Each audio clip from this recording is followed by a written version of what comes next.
इस वीडियो में हम लोग क्वेश्चन नंबर 9B करेंगे, जो कि लास्ट क्वेश्चन है टेबुलर प्रेजेंटेशन का। नेक्स्ट क्वेश्चन से हमारा फॉर्मूला बेस्ड क्वेश्चन सॉल्व होगा, तो इसको आप ध्यान से देखिए। मैं 9B बना रही हूँ, 9A मैंने स्किप किया है। अगर आप में से किसी को भी 9A बनाने में डाउट हो तो आप मुझे कमेंट सेक्शन में बताइए, मैं 9A भी सॉल्व करके वीडियो अपलोड कर दूंगी। बीच बीच से क्वेश्चन मैं इसलिए स्किप करती हूँ कि वो हो जाने लायक क्वेश्चन है, तो आप उसको खुद से ट्राई करें। लेकिन अगर फिर भी आपको दिक्कत हो तो बिना हेजिटेट किए आप मुझे वो क्वेश्चन का नंबर कमेंट सेक्शन में बता दीजिए, मैं उसको फिर से सॉल्व करके और एक नया वीडियो अपलोड कर दूंगी। तो क्या है 9B? Prepare accounting equation from the following and also prepare a balance sheet. Accounting equation बनाना है हमें और बैलेंस शीट बनाना है। Raghu started with cash ₹1,50,000। तो सबसे पहले अकाउंटिंग इक्वेशन के लिए क्या जरूरी है कि जो रूल्स हैं वो हमारे माइंड में सेट होने चाहिए। तो जो फर्स्ट क्लास में मैंने आपको नोट लिखा है उसको आप सामने रखिएगा।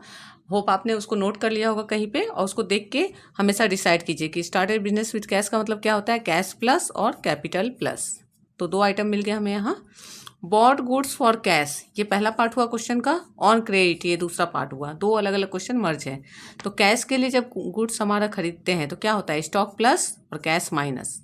और जब क्रेडिट पे खरीदते हैं तो क्रेडिटर प्लस और स्टॉक भी प्लस। तो सामान दो बार प्लस होगा, स्टॉक दो बार प्लस होगा, एक बार कैश माइनस होगा, एक बार क्रेडिटर प्लस होगा। ठीक है। Goods costing ₹75,000 sold. सेल के लिए हमेशा मैंने क्या बोला आपको, टेबल बनाना है, CP, और अगर प्रॉफिट है, प्रॉफिट पे हो रहा है प्रॉफिट और SP, ऐसा टेबल बनाना है, CP प्लस प्रॉफिट SP। तो CP कितना है 75,000 और प्रॉफिट कितना पे सेल हो रहा है 33 एंड 1/3%। ये जो फ्रैक्शन में है इसको देख के बच्चे परेशान हो जाते हैं। आप इसको सिंपली मल्टीप्लाई कीजिए, 33 3 जा 99 प्लस 100/3%। मतलब ये क्या है 100/3%। और परसेंट का मतलब क्या होता है, 100 होता है नीचे। तो इसको जब हम कैलकुलेट करेंगे तो 75,000 इंटू 100/3 और परसेंट के लिए एक 100। तो 100 कैंसिल हो गया इन 3 से, तो ये 25,000 प्रॉफिट है। ठीक है। तो 25,000 यहाँ प्रॉफिट है, यानी कि सेलिंग प्राइस क्या हो गया 1 लाख। 1 लाख हो गया सेलिंग प्राइस। ठीक है, सेलिंग प्राइस क्या हो गया 1 लाख। अब इस 1 लाख में क्या बोल रहा है, half payment received in cash. आधा आधा मतलब 50,000 कैश में मिल गया, तो 50,000 के लिए कैश प्लस होगा, और बाकी आधा जो नहीं मिला बाद में मिलेगा उसके लिए डेटर प्लस होगा। तो यही हमें सीखना होता है, यही पॉइंट इसका इंपॉर्टेंट पॉइंट था, 3rd नंबर पॉइंट। इसको आप नोटबुक में अच्छे से फेयर करके देखिएगा, मैंने पहले भी करके बताया है। अगर आपको डाउट हो तो मुझे फिर से कमेंट सेक्शन में बताइएगा, मैं एक शॉर्ट्स भी इसके लिए अपलोड कर दूंगी। फिर क्या है, गुड्स कॉस्टिंग ₹10,000 सोल्ड फॉर 12,000। तो अब फिर सेल का केस जब आएगा तो टेबल बनाना है, क्या बनाना है, CP प्रॉफिट SP। तो CP कितना है हमारे यहाँ 10,000, प्रॉफिट कितना हो रहा है 2,000, और सेल कितने में हो रहा है 12,000। इस तरह का टेबल बनेगा हमेशा सेल के लिए। ठीक है। तो अब CP कहाँ जाएगा, तो स्टॉक माइनस होगा। CP मतलब स्टॉक माइनस, रट जाना है इसको। CP मतलब स्टॉक माइनस, प्रॉफिट मतलब कैपिटल प्लस, और SP में देखना है कैश आया या नहीं। अगर कैश आया तो कैश, नहीं आया तो डेटर। तो यहाँ ऑन क्रेडिट बोला मतलब पैसा नहीं आया, इन डेटर प्लस। ठीक है, डेटर प्लस।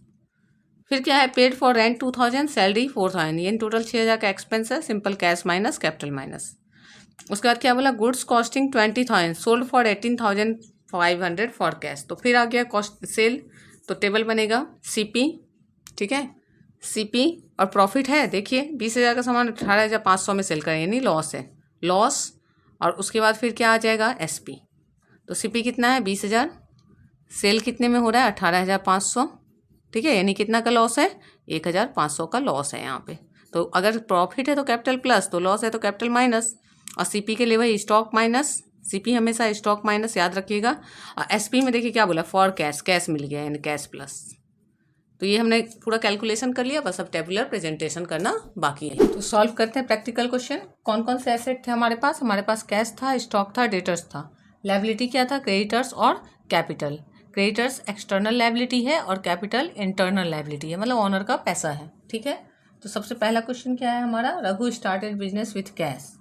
तो सिंपल करके लिखेंगे, started business with cash. Rupees कितना है 1,50,000।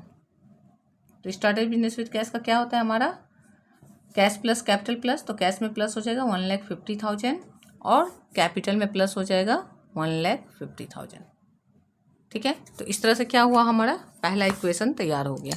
तो इक्वेशन पहले लिख लेंगे कि इक्वेशन बन गया हमारा। तो क्या लिखेंगे, इक्वेशन, क्या इक्वेशन बना कि बिजनेस में कैश है 1,50,000, ठीक है, प्लस स्टॉक है 0, प्लस डेटर है 0, इक्वल क्रेडिटर है 0, प्लस कैपिटल है 1,50,000। तो दोनों तरफ इक्वल हो गया।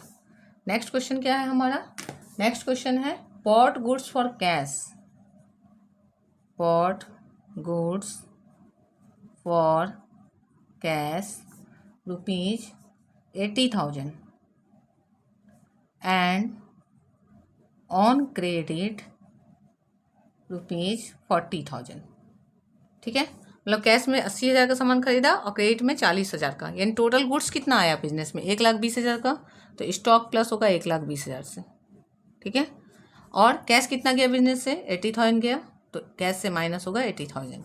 अब बाकी 40,000 अभी पे नहीं किया, मतलब बाद में करेंगे, तो एक लायबिलिटी क्रिएट हुआ 40,000। ठीक है, अब हमारा फिर से नया इक्वेशन बनेगा। तो अब क्या लिखेंगे हम लोग, लिखेंगे new equation.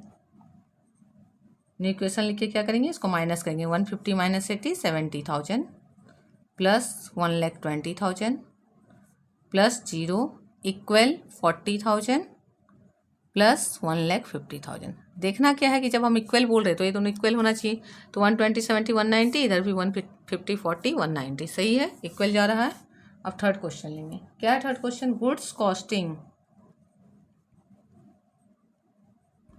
₹75,000 sold at a profit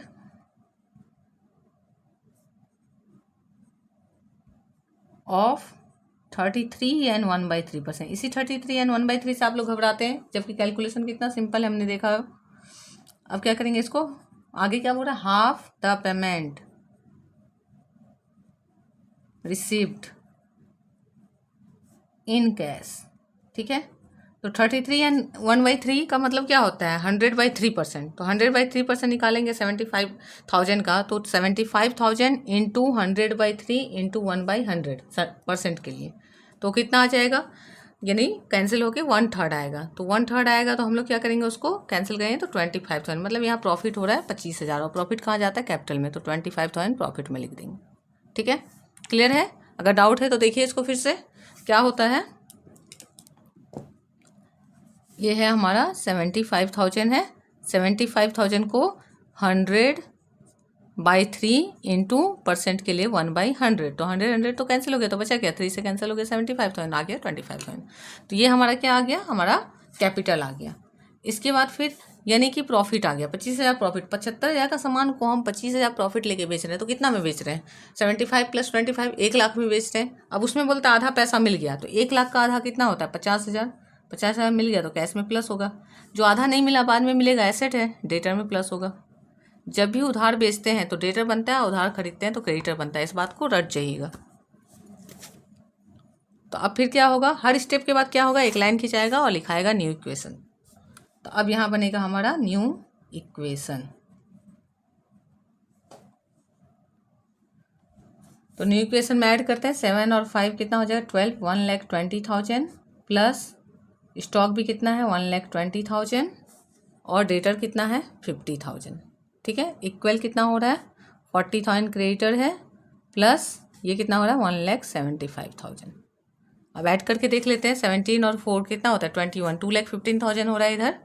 इधर भी ऐड करके देख लेते हैं, 120 और 120। अब देखिए यहाँ पे हमारा टोटल मैच नहीं हो रहा है, मतलब हमने कहाँ गलती किया, स्टॉक जो सेल किया वो हमने लिखा ही नहीं, CP माइनस होता है ना, CP को हम लोग माइनस करते हैं स्टॉक से। ठीक है, और कैश अगर मिला है तो कैश में प्लस हुआ, क्रेडिट था तो क्रेडिटर में गया, तो यानी कि यहाँ क्या हो जाएगा 125 से 75 माइनस होगा, तो 5 5 10 1 कैरी 7 1 8 4 12 45,000 बच रहा है। अब ऐड करके देखिए, अब देखिए 120 और 50 कितना हो रहा है 170, और 170 और 5 175, 175 प्लस 40 इधर भी आ गया। यानी अगर एक भी आइटम हम लोग छोड़ेंगे तो आंसर मैच नहीं होगा। ये प्रॉफिट था इसलिए यहाँ पे प्लस हुआ, ठीक है, और ये क्रेडिट में था, क्रेडिट सेल था तो यहाँ आ गया, और ये कैश सेल था तो यहाँ ऐड हो गया। सबका मैंने डिटेल भी लिख दिया। ठीक है, अब नेक्स्ट 4 नंबर क्वेश्चन उठाएंगे हम लोग, क्या है, goods costing ₹10,000, goods costing ₹10,000 sold for 12,000 sold for ₹12,000 on credit. ठीक है, तो क्रेडिट सेल का हमने तो देख ही लिया। गुड्स कितना का है, सीपी है 10,000, तो सीपी माइनस होगा स्टॉक से। हमेशा याद रखना है कि स्टॉक से सीपी माइनस होता है, सीपी माइनस हो गया। अब पैसा कितना आ रहा है, पैसा नहीं आ रहा है, यहाँ क्रेडिट में है, यानी कि डेटर में प्लस होगा कितना 12,000।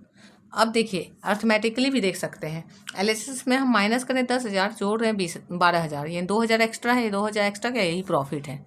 मतलब 10,000 का सामान हम 12,000 में बेच रहे हैं। ठीक है, अब क्या करेंगे हम लोग, न्यू इक्वेशन फाइंड आउट करेंगे। तो अब लिखेंगे यहाँ न्यू इक्वेशन। अब क्या होगा, कैश तो आया नहीं कुछ, तो 120 रह जाएगा। यहाँ 45 से और 10 चला गया तो ये कितना बचेगा 35,000।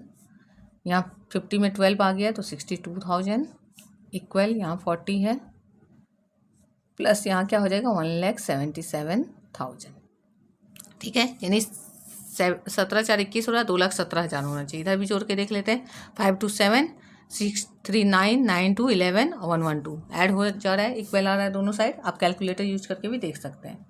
अब 5 नंबर क्वेश्चन करेंगे, क्या है, पेड रेंट एंड सैलरी। तो paid for rent ₹2,000 and salaries ₹4,000।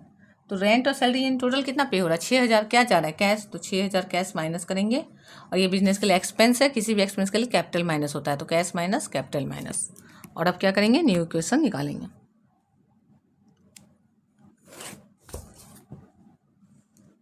यहाँ लिखेंगे न्यू इक्वेशन। ठीक है, तो अब क्या होगा, 20 से 6 गया यानी 1,14,000, तो 1,14,000 बचा यहाँ, प्लस 35,000, यहाँ कोई ट्रांजेक्शन नहीं हुआ था, प्लस 62,000।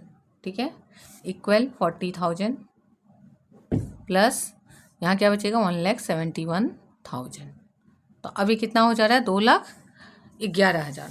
ठीक है, अब इधर भी जोड़ के देख लेते हैं, यहाँ 1 आ रहा है ना, तो यहाँ देखिए 2 5 2 7 7 4 11 1 बच रहा है, 6 1 7 7 3 10 10 1 11, यहाँ भी 1 बच रहा है, और 112, मतलब 2,11,000 इधर भी आ रहा है। अब 6 नंबर क्वेश्चन क्या है, goods costing ₹20,000 sold for 18,500 for cash. Goods costing ₹20,000, 20,000 का सामान है। ठीक है, सोल्ड फॉर ₹18,500, 18,500 में बेचा, फॉर कैश पैसा लेके नगद में। तो बताइए 20,000 का सामान 18,000 में बेचा, प्रॉफिट हुआ कि लॉस हुआ, लॉस हुआ ऑब्वियसली। तो सामान जितने का है, सीपी हम लेते हैं यहाँ, तो यानी यहाँ 20,000 लेंगे, 20,000 को माइनस करेंगे क्योंकि वही सीपी है। ठीक है, पैसा कितना आ रहा है 18,500, तो ये लेंगे। तो अब यहाँ देखिए, लेस करें ज़्यादा, ऐड करें कम, तो जो एक्स्ट्रा हम इस यहाँ पे लेस किए हैं, मतलब लॉस कितने का हुआ, 18,500 लेके 20,000 का सामान दिए, तो 1,500 का लॉस हुआ, तो 1,500 लॉस कैपिटल से माइनस होगा। ठीक है, और इसके बाद अभी क्योंकि क्वेश्चन यहाँ पे ख़त्म हो गया ना, ये फाइनल क्वेश्चन बन गया, तो अब इसका जो इक्वेशन आएगा उसको न्यू इक्वेशन नहीं लिखेंगे, उसको लिखेंगे फाइनल इक्वेशन। यहाँ क्या लिखेंगे, फाइनल इक्वेशन। ठीक है, तो आप दोनों को ऐड कर देंगे, 5 8 4 12 कैरी 1 1 1 2 2 1 3 और ये 1। ठीक है, फिर यहाँ पे लेस कर देंगे तो कितना आएगा 15,000, फिर यहाँ ऐड करेंगे, कुछ है नहीं, सिंपल वही आ जाएगा जो है, यहाँ 40,000 आ जाएगा, और यहाँ प्लस करके माइनस करेंगे तो 5 1 1 2 9 2 11 कैरी 1 6 और 1। ठीक है, अब क्या करना है हमको, दोनों साइड का टोटल चेक करना है कि बराबर हो रहा है कि नहीं। तो कैसे ऐड करेंगे देख लेते हैं। देखिए यहाँ 500 है, यहाँ भी 500 है, उसके बाद 9 आ रहा है ना यहाँ, तो यहाँ भी ऐड करके देखिए 2 और ये 9 आया है 1000 पे, तो यहाँ है 2, यहाँ है 5 2 7 2 9 आ रहा है। उसके बाद फिर देखिए 16 और यहाँ 4 20, यहाँ पर देखिए 13 13 1 14 और 6 20 इक्वल है। आप आंसर भी चेक कर सकते हैं, यानी अगर प्रैक्टिस हो जाए तो बहुत आसानी से बहुत कम समय में हम लोग बना सकते हैं। मैं तो एक्सप्लेन करके बताती हूँ तो आपको थोड़ा सा टाइम लगता है, आप जब खुद से डायरेक्ट बनाओगे तो और कम समय लगेगा। तो मैंने ये टेबुलर प्रेजेंटेशन का लास्ट क्वेश्चन आपको बता दिया। अगले वीडियो में मैं इसका जो फॉर्मूला बेस्ड क्वेश्चन है वो बताऊँगी, और फिर हम लोग चैप्टर 9 जर्नल करेंगे। तो बने रहिए वीडियो के साथ, अच्छे से प्रैक्टिस कीजिए। अगर आप बढ़िया से करेंगे तो इसी वीडियो को देख देख के आपकी अच्छे से तैयारी हो जाएगी। Thank you all.